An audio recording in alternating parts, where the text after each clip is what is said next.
رات رخصت ہو رہی تھی اور دن آنے والا، اسی کے بیچ میں اللہ نے اپنے محبوب کو دنیا میں مبعوث فرمایا۔ تو سورج جب چلتا ہے صبح صادق کے وقت تو نماز فجر کا وقت ہوتا ہے، سورج جب نکلتا ہے تو نماز فجر ادا کرنے کے بعد اشراق کی نماز ہے، پھر چاشت کی نماز ہے، پھر ظہر کی نماز ہے، عصر کی نماز ہے، مغرب کی نماز ہے، عشاء کی نماز ہے، پھر راتوں میں بھی نمازیں ہیں جی، صلاۃ اللیل ہے، تہجد ہے، نوافل ہے، لوگ کثرت سے پڑھنے والے۔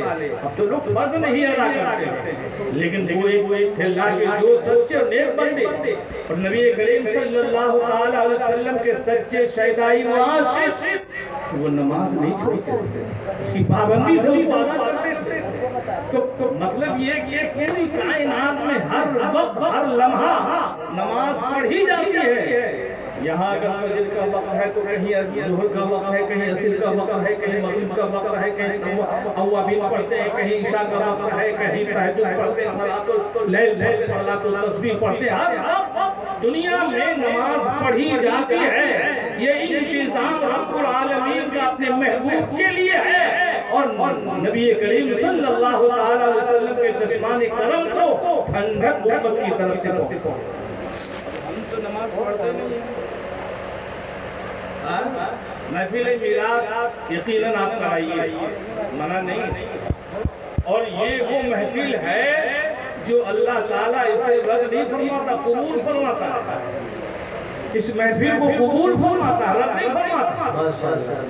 ہاں دو چیز میں اکثر کہا کرتا ہوں، جو درود پڑھتا ہے اللہ تعالیٰ اس کی درود کو رد نہیں فرماتا۔ یہ کنفرم نہیں ہے کہ ہم نے نماز پڑھی کو قبول کی نہیں کی رب نے، لیکن درود کا پڑھنا اخلاص و دیانتداری کے ساتھ، سچائی کے ساتھ، تو یقیناً اللہ تعالیٰ اپنے محبوب پر درود پڑھنا یعنی وہ رد نہیں فرماتا، قبول فرماتا ہے۔ اسی طرح سے محفل میلاد اسے بھی رد نہیں فرماتا۔ محفل میلاد کا مطلب کیا ہے؟ میلاد النبی، نبی کی ولادت، نبی کی ولادت۔ اور شیطان کو نبی کی میلاد سے بڑی تکلیف۔ اِنَّ إِبْلِيسَ رَنَّ أَرْبَعَ رَنَّاتٍ رَنَّةٌ حِينَ لُعِنَ رَنَّةٌ حِينَ أُهْبِطَ وَرَنَّةٌ حِينَ وُلِدَ محمد رسول اللہ صلی اللہ علیہ وسلم رَنَّةٌ حِينَ أُنزِلَتْ فَاتِحَةُ الْكِتَابِ۔ کہ ابلیس چار بار چیخے مارتا ہوئے، کئی بار؟ چار بار۔ پہلی بار جب اللہ نے اس کو ابلیس بنایا۔ ابلیس کیوں بنایا؟ وَإِذْ قَالَ رَبُّكَ لِلْمَلَائِكَةِ اسْجُدُوا لِآدَمَ فَسَجَدُوا إِلَّا إِبْلِيسَ۔ جب اس نے حضرت آدم کو سجدہ نہیں کیا، یہ سجدہ تعظیمی تھا، یہ عبادت و بندگی کا سجدہ نہیں تھا۔ سجدے کی چار قسم ہے، ایک سجدہ تعظیمی، ایک سجدہ تعبدی، ایک سجدہ سہو، ایک سجدہ تلاوت ہے۔ یہ چار سجدے ہیں، لیکن یہاں پر حضرت آدم کے لیے جو سجدے کا حکم فرشتوں کو ہوا تھا تو وہ ایک اجتماعی سوال تھا۔ یہ نہیں کہا کہ فلاں تم سجدہ کرو، نہیں، فرشتوں سے کہا کہ آدم کو سجدہ کرو، سب نے کیا الا ابلیس، ابلیس نے سجدہ نہیں کیا۔ تو نتیجہ یہ نکلا کہ اللہ نے اس کو ابلیس بنا دیا۔ لیکن ایک بات یہاں سمجھئے کہ یہ سجدہ تعظیمی جو ہے وہ حضرت آدم علیہ السلام کے لیے تھا، لیکن صوفیاء کرام فرماتے ہیں کہ سجدہ تو دراصل نور نبی کی تعظیم کا سجدہ تھا۔ نبی کے نور کا جو پیشانی آدم میں رب نے اپنے محبوب کا نور جلوہ گر فرمایا تھا، اس نور کی تعظیم کا سجدہ تھا جو فرشتوں کو حکم دیا اللہ نے۔ تو معلوم یہ ہوگا کہ جو جھکا اس کو ملا، جو نہیں جھکا اللہ نے اس کو ابلیس بنا دیا، اس کو ابلیس بنا دیا، شیطان کو۔ اب ایک سوال حضرت آدم علیہ السلام کے لیے نہیں بلکہ نور نبی کی تعظیم کا سجدہ تھا، تو خود حضرت آدم علیہ السلام کا اس وقت کیا مقام تھا، کیا پوزیشن تھی حضرت آدم علیہ السلام، کیا تھا اس وقت؟ تو اللہ والے فرماتے کہ حضرت آدم علیہ السلام مثل قبلہ کے تھے، مثل قبلہ کے تھے. بھئی ہم نے نماز پڑھی یا ہم نماز پڑھتے ہیں میرا قبلہ خانہ کعبہ ہے، لیکن خانہ کعبہ خدا نہیں تو غیر اللہ ہے. ہم ایک چہرہ ہمیں ادھر کرنا ہے، شاید نماز میں داخل ہے استقبال قبلہ تو میرا چہرہ ادھر ہو کعبے کی طرف ہو، لیکن سجدہ ہم کعبے کو نہیں، سجدہ تو ہم اللہ کو، بندگی اللہ کے لیے ہے. لیکن حضرت آدم علیہ السلام مثل قبلہ تھے، لیکن سجدہ دراصل نبی کے نور کے لیے سجدہ. اور سب سے پہلے اللہ تعالیٰ نے جس چیز کو بنایا ہے وہ نبی کریم صلی اللہ علیہ وسلم کا نور. اللہ کے نبی خود فرماتے ہیں اول ما خلق اللہ نوری وکل الخلائق من نوری وانا من نور اللہ، کہ میں اللہ کے نور سے، جملہ مخلوق میرے نور سے، میں اللہ کا نور ہوں. سب سے پہلے اللہ نے مجھے بنایا اور ہر شے کو اللہ نے امر کن سے پیدا کن فرمایا، وہ چیز فیکون وہ ہوتا ہے.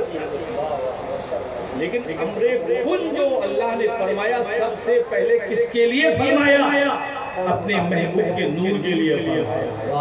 اور اللہ نے اپنے نور سے محبوب کے نور کو پیدا فرمایا اور اسی نور سے کل جملہ مخلوقات کو اللہ نے پیدا فرمایا. ہم سب نبی کے نور سے ہیں اور نبی اللہ کے نور سے ہیں. ہم سب اس کے بندے ہیں. کس کے؟ اللہ کے. وہ اٹھے ہیں مقدر کو بدلنے کے لیے جنہیں بچپن سے کلمہ نہیں آیا. اس کی رہبری میں چلو گے تو کیا ہوگا؟ جی ہمیں معلومات نہیں، ہمارے پاس علم نہیں ہے کہ جو ہم اس چیز کو سمجھ سکے کیا ہے. اللہ تعالیٰ نے اپنے محبوب کو وہ شان عطا فرمائی. محفل میلاد کے تعلق سے ایک صحابی رسول حضرت ابو درداء ہیں، نبی کے ساتھ جا رہے ہیں، راستے میں ایک گھر پڑا، وہ بھی ایک صحابی رسول کا گھر تھا. ذرا توجہ سے سننا، ادھر ادھر مت دیکھتے. تو حضرت عامر ایک صحابی رسول، ان کے گھر میں نبی کا میلاد ہو رہا. حضرت عامر اپنے گھر والوں کو بٹھا کر، کچھ رشتہ داروں کو بٹھا کر نبی کریم صلی اللہ علیہ وسلم کی ولادت پاک کا ذکر کر رہے تھے اور کہہ رہے تھے آج وہ مقدس دن ہے، آج وہ مقدس دن ہے، یعنی دوشنبہ کا دن اللہ کے محبوب اس دنیا میں تشریف لاتے ہیں. نبی کریم صلی اللہ علیہ وسلم نے سنا اور دیکھا تو حضرت عامر سے کیا کہا؟ محفل میلاد کی بات بتا رہا ہوں. ابو لہب نے بھی میلاد کی خوشی منائی تھی. جب حضور دنیا میں تشریف لائے سیدہ آمنہ کے وطن پاک سے اور صحابہ نے خبر دی ابو لہب کو کہ تمہارے مرحوم بھائی عبداللہ کے گھر میں بیٹا پیدا ہوا. کیا پیدا ہوا؟ بیٹا. ابو لہب ہمارے خوشی کے نبی کی میلاد پر مسرت و شادمانی خوشی کا اظہار کیا اور یہ شہادت کی انگلی سے صحابہ کو آزاد کر دیا، جامع نبی سے آزاد کر دیا. صحابہ نے کہا واقعی آپ نے مجھے آزاد کر دیا؟ ہاں میں نے آزاد کر دیا. اور ابو لہب نے کہا کہ جب تک آمنہ دائی کا کوئی معقول انتظام نہ کرے تو تم میرے بھتیجے کو دودھ بھی پلا. صحابہ نے بھی دودھ پلایا، دائی حلیمہ نے تو پلایا ہے تو صحابہ نے بھی پلایا ہے. سیدہ آمنہ نے ہی پلایا اپنے بیٹے کو دودھ.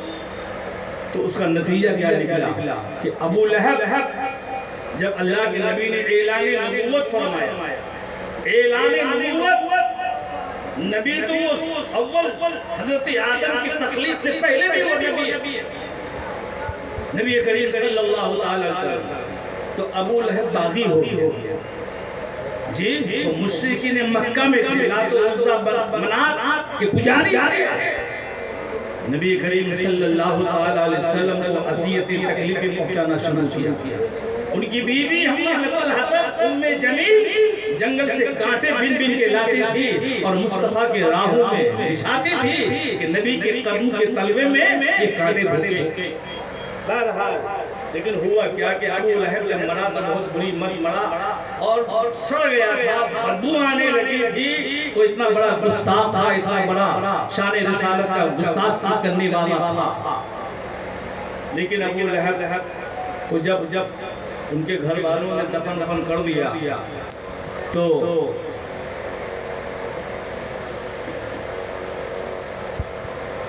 حضرت عباس ان کے بھائی ہیں ابو لہب، انہوں نے خواب دیکھا. خواب میں کیا دیکھا کہ ابو لہب کو دیکھا، پوچھا کہ ابو لہب یہ بتاؤ تمہارا کیا حال ہے؟ کہ پورا ہفتہ عذاب میں گزرتا ہے، پورا ہفتہ عذاب میں گزرتا ہے.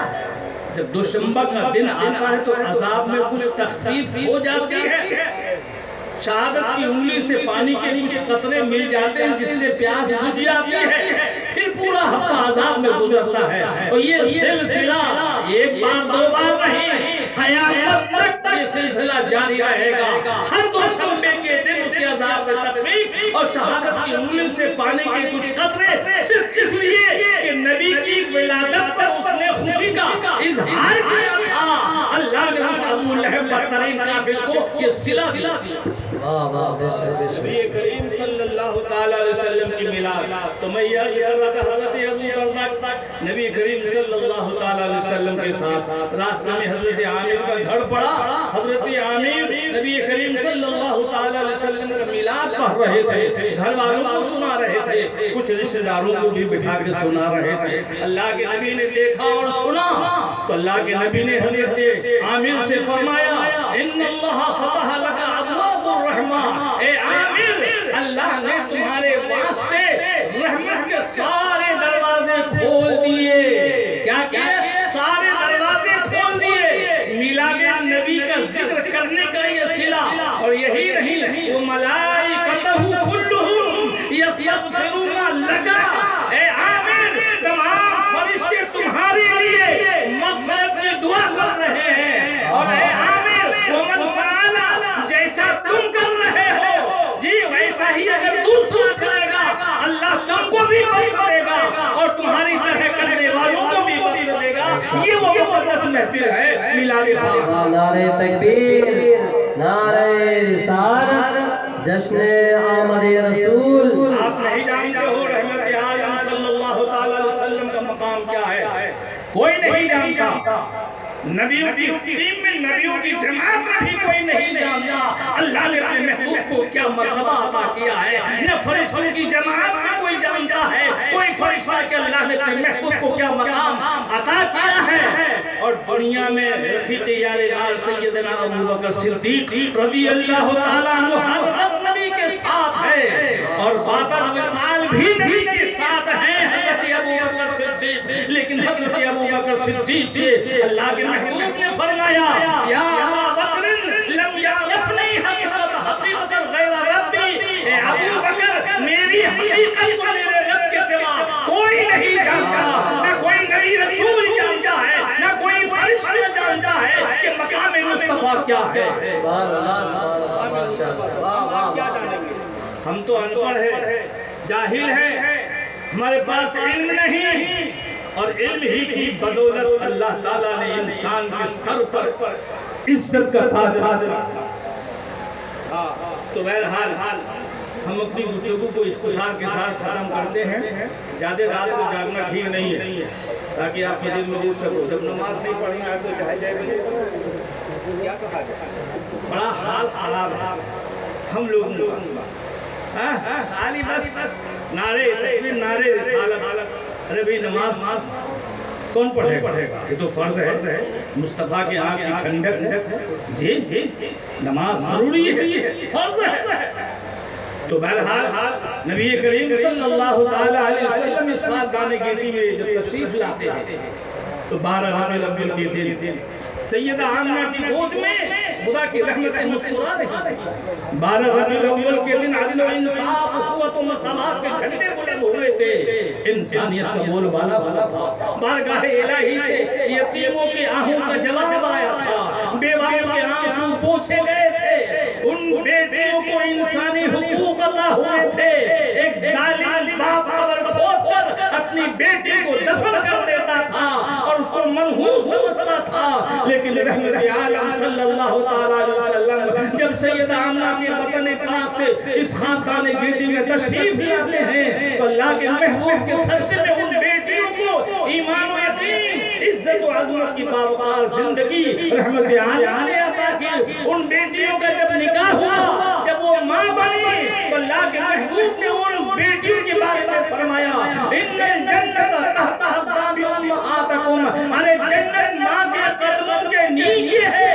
وہ عزت اللہ کے نبی نے عطا کی تھی جن بیٹیوں کو عرب کے ظالم باپ خبر کھول کر زندہ دفن کر دیتے تھے۔ اللہ کے محبوب انسانیت کا پیغام لے کے آئے تھے، اللہ کے محبوب رحمتوں کا پیغام لے کے دنیا میں آئے تھے، اللہ کے محبوب تمام دکھ دردوں کی دوا بن کر اس دنیا میں تشریف لائے تھے۔ اللہ کے محبوب صلی اللہ علیہ وسلم لباس بشریت میں آ کر بشریت کو سدھارنے، بشریت کو شعور زندگی، بشریت کو شعور بندگی عطا کرنے کے لیے آئے تھے کہ نماز پڑھو تو کیسے پڑھو، سجدہ کرو تو کیسے کرو، نماز میں کھڑے ہو تو کیسے کرو، جی رکوع کرو تو کیسے کرو، پھر رکوع سے سیدھے کھڑے ہو تو کیسے کھڑے ہو، سجدہ کرو تو کیسے۔ ارکان نماز ہی نہیں، ہر ایک کام کا طریقہ بھی اللہ کے نبی نے اپنی امت کو دیا۔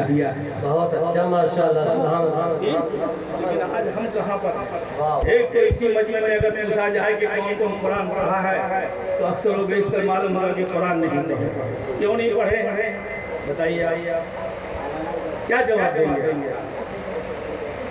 جی قرآن ایسی مقدس کتاب اللہ کی،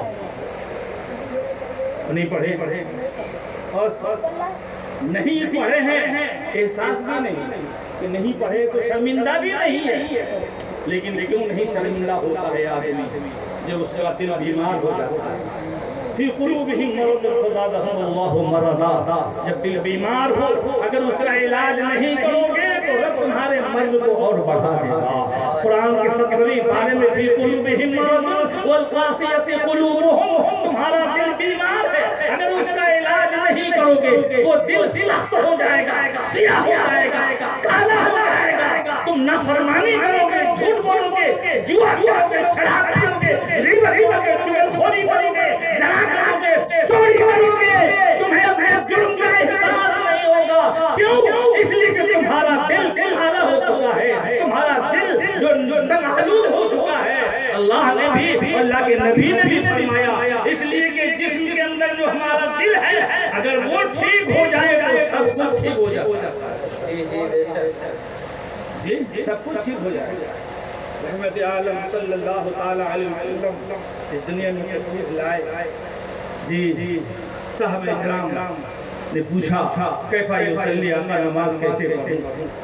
اللہ کے محبوب فرماتے صلو کما رأیتمونی اصلی، مجھے دیکھو اس طرح سے میں پڑھتا ہوں اسی طرح سے تم بھی پڑھو۔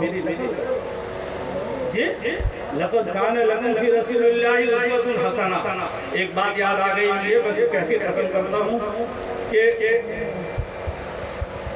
اللہ کے نبی کو ہجرت کا حکم ملا۔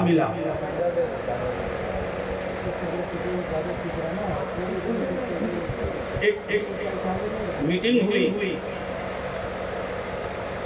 مشرکین مکہ کی قصر بن کلاب کے گھر میں۔ اس میٹنگ میں یہ ہوا اس طرح سے چونکہ اسلام کا بچپنا بنا تھا، میٹنگ ہوئی، میٹنگ میں ابلیس بھی شامل تھا، سب نے اپنے رائے دی، اپنی رائے دی، مشورہ کرنا چاہیے کام میں، ہے نا؟ تو کسی نے کہا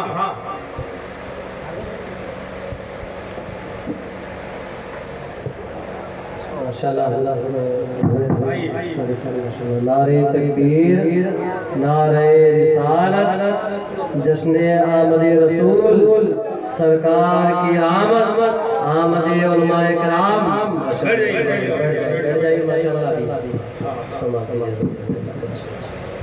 تو مشورہ یہ ہوا، کسی نے کچھ کہا، کسی نے کچھ کہا، اس میں سے کسی نے کہا کہ قرآن کے نبی پارے میں ہے وَإِذْ يَمْكُرُ بِكَ الَّذِينَ كَفَرُوا وَيَمْكُرُونَ وَيَمْكُرُ اللَّهُ وَاللَّهُ خَيْرُ الْمَاكِرِينَ۔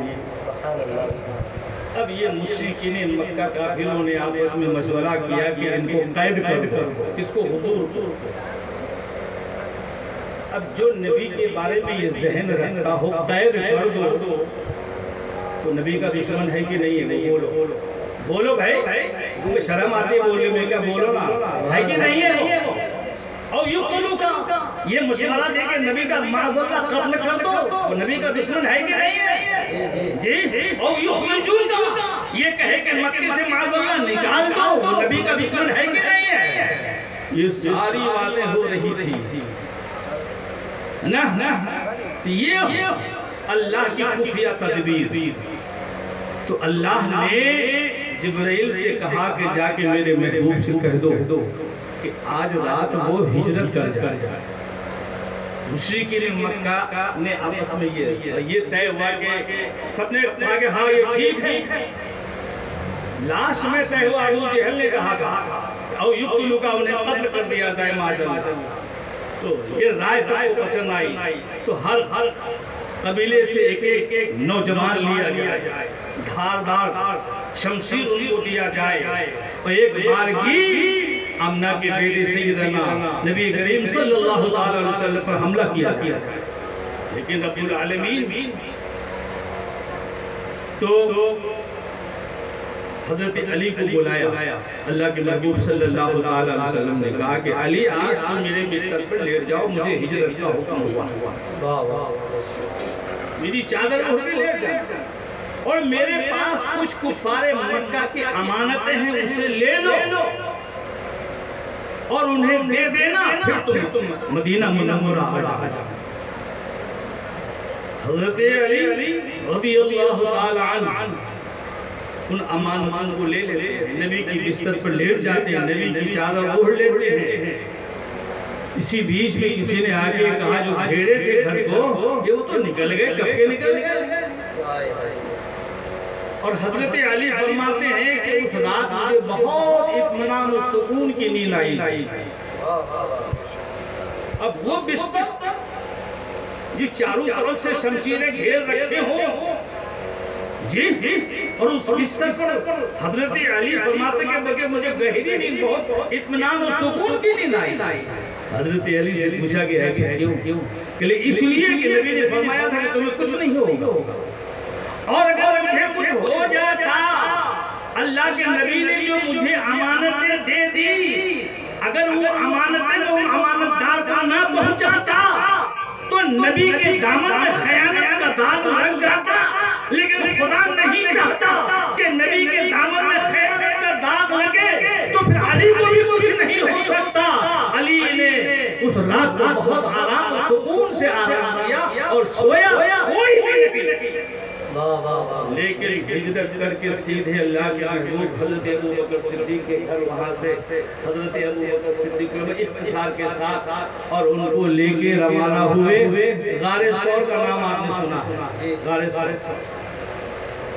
اب غار ثور کے دہانے پر، اس پہاڑ کی چڑھائی پر غار ثور، ہم تو کئی بار گئے لیکن ہماری ہمت نہیں پڑھی چڑھنے کے اوپر، ہم نہیں جا پائے، کچھ لوگ چلے بھی جاتے تو، لیکن کچھ ہی فاصلے پر پہاڑ کے نیچے ہی ہیں۔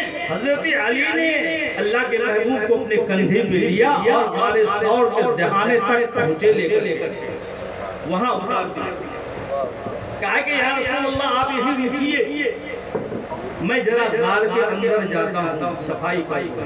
وہاں ایک سانپ بھی رہتا تھا، حضرت عیسیٰ علیہ السلام کے زمانے کا تھا، وہ 500-600 سال اس کی عمر تھی۔ اس کو بھی اس بات کی بشارت ہوئی تھی کہ ایک نہ ایک دن تمہیں ضرور نبی کریم صلی اللہ علیہ وسلم کی زیارت نصیب ہوگی۔ وہ سانپ آ کر کے وہاں غار ثور کے اندر چھوٹے چھوٹے سوراخ کیے تھے، قریب 70 سوراخ کیے، ذکر ہے میں نے یہ کتابیں پڑھا۔ ایک سوراخ کا کپڑا کم پڑ گیا تو حضرت ابو بکر صدیق نے پیر کی ایڑی رکھی، پھر کہا یا رسول اللہ اندر تشریف لائیے۔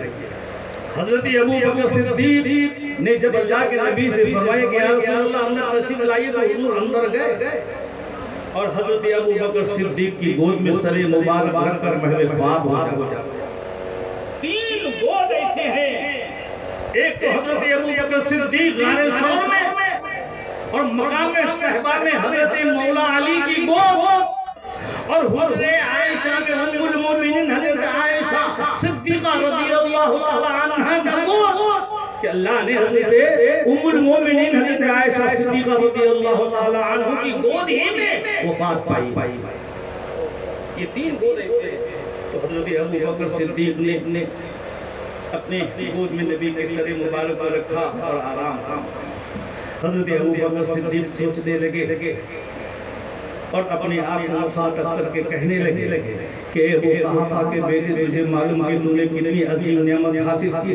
یہ نعمت عظیم ہے نبی کے ساتھ، اللہ نے بے شمار نعمتیں دی، اتنی احسان نہیں جتایا، لیکن جب دنیا کو محکوم عطا فرمایا اللہ نے تو فرمایا لقد من اللہ علی المؤمنین اذ بعث فیہم رسولا، یعنی اللہ نے محکوم عطا فرما کر احسان جتایا ہے۔ تو حضرت ابو بکر صدیق کے گود میں ہے، اور حضرت ابو بکر صدیق نبی کا چہرہ دیکھتے ہیں اور اپنے آپ کو مخاطب کر کے کہتے ہیں ابو قحافہ کے بیٹے ابو بکر، تجھے معلوم ہے کہ تو نے کتنی عظیم نعمت حاصل کی ہے، خدا نخواستہ اگر یہ نعمت عظیم تجھ سے جدا ہو جائے تو تو کیا کرے گا؟ یعنی عالم تصور کی بات تھی، خیالوں کی بات تھی، یہ سوچنا ہی تھا کہ ایک آواز کان میں آئی، آج حضرت ابو بکر صدیق کے کان میں، اے ابو قحافہ کے بیٹے ابو بکر، کبھی بھی ہم تمہیں ان سے جدا نہیں کریں گے جب تک دنیا میں ہو ان کے ساتھ ہو، ہجرت میں ان کے ساتھ ہو، غار ثور میں ان کے ساتھ ہو، سفر میں ان کے ساتھ ہو، حضر میں ان کے ساتھ ہو، جی میدان بدر میں ان کے ساتھ ہو، جنگ احد میں ان کے ساتھ ہو، غزوہ خندق میں ان کے ساتھ ہو، فتح مکہ میں ان کے ساتھ ہو، قصبات و دیہات میں ان کے ساتھ ہو، مدینہ منورہ میں ان کے ساتھ ہو، کعبہ میں ان کے ساتھ ہو، طواف میں ان کے ساتھ ہو، مطاف میں ان کے ساتھ ہو، مقام ابراہیم میں ان کے ساتھ ہو، صفا مروہ میں ان کے ساتھ ہو، مینا میں ان کے ساتھ ہو، مصطفیٰ میں ان کے ساتھ ہو۔ اے ابو قحافہ کے بیٹے ابو بکر، تم ایسے ساتھی ہو کہ بعد وصال آتی مصطفیٰ کے ساتھ ہو اور جنت میں بھی ساتھ ہو۔ تم ابو بکر صدیق رضی اللہ تعالیٰ عنہ کی ذات وہ ذات ہے کہ جو نبی کریم صلی اللہ علیہ وسلم سے محبت، اور پھر بھی حضرت ابو بکر صدیق کہتے کہ میں کچھ نہیں کر سکتا۔ میاں ہم تو نماز پڑھتے ہیں، دو چار لفظ اگر بول بھی دیتے تو ہم اسی میں اترانے لگتے ہیں، نہیں یہ دل سے خیال نکال دو۔ اللہ کے محبوب نے فرمایا ہے ما عبدنا حق عبادتک، اے رب جو تیری بندگی کا حق تھا وہ مجھ سے نہیں ادا ہو سکتا، تو ہم آپ کیا چیز ہے؟ نبی نے فرمایا اور قرآن میں آیا ہے وما قدر اللہ حق قدرہ، جو اللہ کا حق ہے قدر کرنے کا ہم نے اس حق کو نہیں ادا کیا، نہیں ادا کیا۔ ہمیں تو صحیح نام لینا بھی نہیں آتا، آج ہم نبی کا نام لیتے ہیں، ہمیں معلوم ہے، سمجھ رہے ہیں؟ آج سے قریب 80-90 سال پہلے جی سیالکوٹ جو تھا پاکستان میں کہاں ہے، تو وہاں پر ایک جلسہ ہو رہا تھا، ڈاکٹر اقبال کی صدارت تھی، تو اعلیٰ حضرت کا ایک شعر پڑھا گیا اس جلسے میں اعلیٰ حضرت کا ایک شعر کلام پیش کیا گیا، تو وہ کلام کیا تھا کہ خدا کی رضا، یا سننا بھیا یہ باتیں بند کرو ابھی،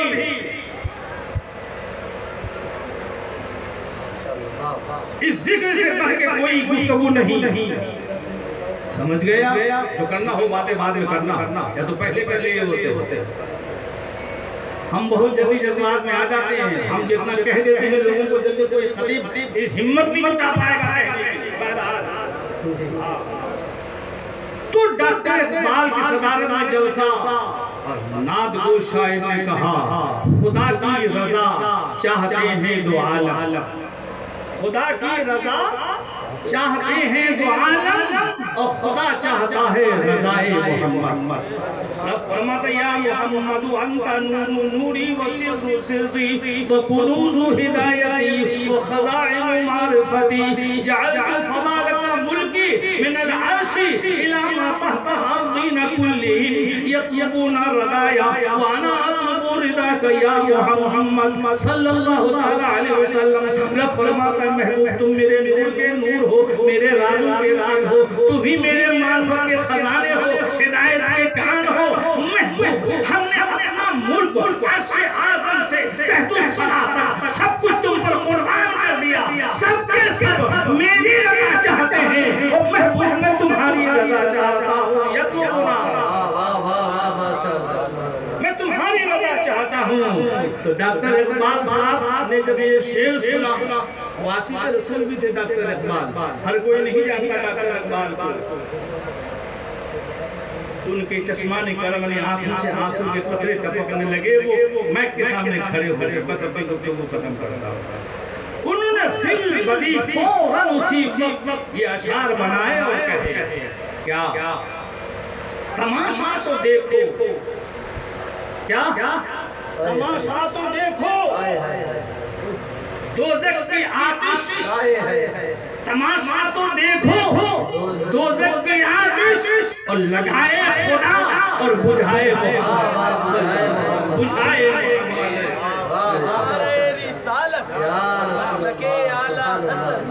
عشق و محبت، عشق و محبت، سرکار کی آمد، سرکار کی آمد، نعرہ تکبیر۔ تعجب جو یہ ہے، دوسرا مثال تعجب جو یہ ہے کہ فردوس اعلیٰ، تعجب جو یہ ہے کہ فردوس اعلیٰ اور بنائے خدا اور بسائے محمد، بنائے خدا اور بسائے محمد صلی اللہ علیہ وسلم۔ اللہ نے اپنے محبوب سے مشورہ طلب کیا، بس ایک آخری بات، مشورہ طلب کیا کیا؟ ان رب استشارنی فی امتی ماذا افعل بہم، محبوب تمہاری امت کے ساتھ میں کیا کروں؟ رب نے فرمایا تمہاری امت کے ساتھ کیا کروں؟ تو کیا رب کو نہیں معلوم لگے؟ اس میں معترض نے اعتراض کیا ہے، اس کا جواب بھی ہے کہ کیا کروں تمہاری امت کے ساتھ؟ تو اللہ کے محبوب صلی اللہ علیہ وسلم فرماتے کہ فَقُلْتُ مَا شِئْتَ يَا رَبِّي ہم خلقك و عبادك، اے رب تو جو چاہے کر، تو تیرے بندے ہیں، تیری مخلوق ہے۔ تو تین بار مشورہ، ہر بار اللہ کے محبوب نے یہی فرمایا۔ تو اللہ کے محبوب صلی اللہ علیہ وسلم فرماتے ہیں وَبَشَّرْنِي أَنَّ أَوَّلَ مَنْ يَدْخُلُ الْجَنَّةَ مَعِيَ مِنْ أُمَّتِي 70,000 مع كل 70,000 ليس عليهم حساب۔ اللہ کے محبوب فرماتے کہ مجھے میرے رب نے خوشخبری دی کیا کہ میرے ساتھ پہلے 70,000 امتی جنت میں داخل ہوں گے، معی امتی 70,000 یعنی 70,000 امتی میرے ساتھ پہلے جنت میں داخل ہوں گے۔ اس کے بعد اللہ کے محبوب صلی اللہ علیہ وسلم فرماتے ہیں کہ 70,000 یہ ہے نا، 1,000 امتی کے ساتھ 70,000 امتی، ہر 1000 کے ساتھ 70,000 امتی بلا حساب و کتاب کے جنت میں داخل ہوں گے۔ تو ٹوٹل اعلیٰ حضرت کے والدین محترم سورہ النصر کی تفسیر میں فرماتے ہیں کہ 4,90,70,000 امتی وہ ہوں گے جس سے اللہ حساب نہیں لے گا، وہ جنت میں داخل ہوں گے۔ کچھ امتی وہ ہوں گے جو پردار اونٹنی پر سوار ہو کر جنت کی دہلیز تک پہنچیں گے، تو وہاں فرشتے جو کھڑے ہوں گے، ڈیوٹی ہوگی تو کہیں گے کہ حساب ہو گیا۔ کہ حساب، ارے ہم جہاں سے چلے ہیں نہ مجھے کسی نے روکا نہ ٹوکا، تم حساب کی بات کرتے ہو، چلے جاؤ جاؤ حساب کراؤ تب آنا۔ تو حضور کی امتی ان فرشتوں سے فرمائیں گے کہ اے فرشتوں یہ بتاؤ کہ تم نے دیا کیا ہے جو مجھ سے حساب طلب کرتے ہو؟ جس نے دیا ہے اس نے روکا نہیں ٹوکا نہیں، تم کون ہوتے ہو؟ اتنے میں بارگاہ خداوندی سے ندا آتی ہے کہ میرے بندے نے جو کہا ٹھیک کہا، اے فرشتوں تم نے کچھ نہیں دیا ہے، تم دیا تو میں نے ہے، اور جب میں نے نہیں روکا ہے تو تم کون ہوتے ہو روکنے والے تو اللہ کے محبوب صلی اللہ علیہ وسلم دوشنبہ کا دن ربیع الاول کا مہینہ اسحاق آنے کے دن میں تشریف لاتے ہیں اپنی ماں کے سینہ میں پاک سے جب اس دنیا میں تشریف لاتے ہیں سیدہ عائشہ فرماتی ہیں نورانی بادل کو دیکھا ایک نورانی بادل کو دیکھا اس میں گھوڑوں کے ہنہنانے بازوں کے پرپرانے کی آوازیں سنی یہاں تک کہ اس آوازیں آ رہی تھی آوازیں یہ آ رہی تھی منادی ندا کر رہا تھا کہنے والا کہہ رہا تھا کہ حضور صلی اللہ علیہ وسلم یعنی اللہ نے اپنے محبوب کو حضرت آدم کے اخلاق حضرت سیس کی معرفت حضرت نوح کی شجاعت حضرت ابراہیم کی خلت حضرت اسماعیل کی زبان حضرت اسحاق کی رضا حضرت صالح کی فصاحت و بلاغت حضرت لوط کی حکمت حضرت یعقوب کی بشارت حضرت یوسف کی صباحت حضرت موسیٰ کی شدت حضرت ایوب کا صبر حضرت یونس کی طاعت و بندگی حضرت یوشع کا جہاد حضرت داؤد کا لہن آواز حضرت الیاس کا وقار حضرت یحییٰ کی عصمت حضرت عیسیٰ علیہ السلام کے زہد و تقویٰ تو منادی ندا کر رہا تھا کہنے والا کہہ رہا تھا کہ رب ذوالجلال نے اپنے محبوب کو تمام نبیوں کی اوصاف و صفات کا پیکر بنا کر دنیا میں بھیجا ہے اللہ نے اپنے محبوب کو وہ دیا کہ کسی کو نہیں دیا نہ کسی فرشتوں کو دیا تو یہ ہے شان رسالت کہ اللہ کے سوا نبی کریم صلی اللہ علیہ وسلم کی حقیقت کو کوئی نہیں جانتا بس آپ سے اور یہاں کے سامعین سے یہی درخواست ہے کہ آپ بھرپور کوشش کرو کہ نبی کی سیرت و سنت پر عمل کرنے کی نمازیں پنجگانہ پڑھنے کی جھوٹ سے اپنے کو بچاؤ رزق حلال کھاؤ غیبت چغل خوری جوا شراب زنا بدکاریوں سے اپنے آپ کو بچاؤ اس لیے کہ مرنا ہے اور مرنے کے بعد تمہارے ساتھ کوئی چیز نہیں جائے گی قرآن کہتا ہے وَلَا تَنْسَ نَصِيبَكَ مِنَ الدُّنْيَا تمہارے ساتھ صرف تمہارا کفن کا کپڑا جائے گا اور کچھ نہیں جائے گا اللہ تعالی ہم سب کو ہدایت عطا فرمائے